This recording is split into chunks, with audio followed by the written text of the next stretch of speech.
Alright, we're going to be useful today. Got this lock and my history of keys.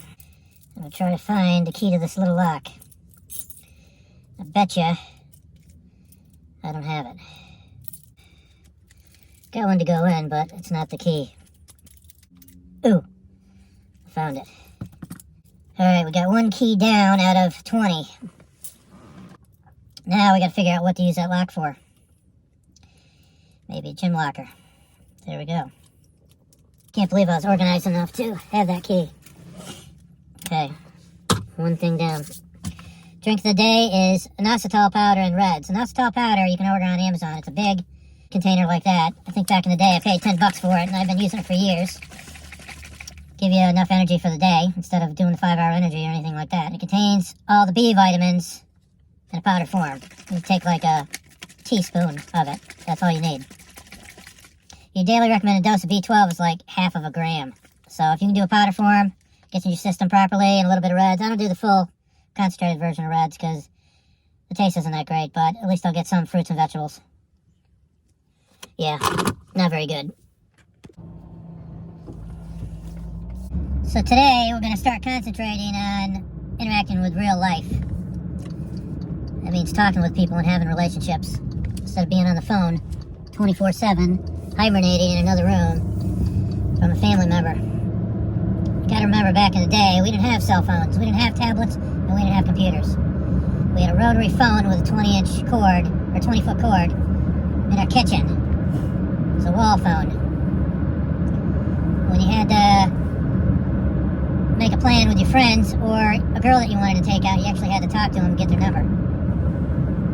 You could either be afraid and eventually call them on the phone.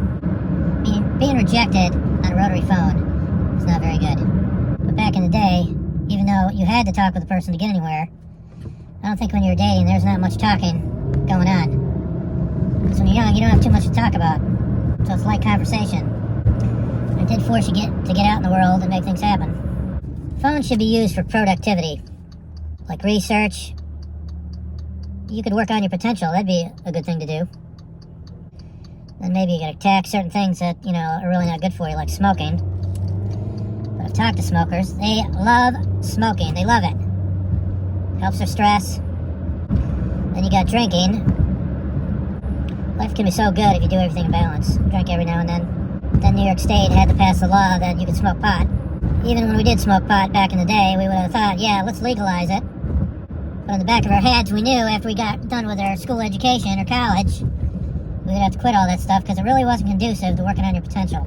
If you come in contact, if you're not smoking pot, you come in contact over a period of time with a user of pot, if they're smoking it 24/7, you're going to notice that their brain is Swiss cheese. And that'll definitely tell you without a benefit of a doubt that it's not the greatest for you. But done in moderation, yes, it can make life better. But we all have free will, so it's up to you what your moderation is. So my habit of choice is food. The thing that I gotta balance out is sugars, caffeine, and carbs. So it's actually day one of exercising because I had cataract surgery and I couldn't lift anything more than 10 pounds. So today I did 2 miles on the treadmill walking. Felt pretty good. About 45 minutes on the treadmill. It felt pretty good. So I got an appointment tomorrow and we'll see what happens if I can get back in the gym.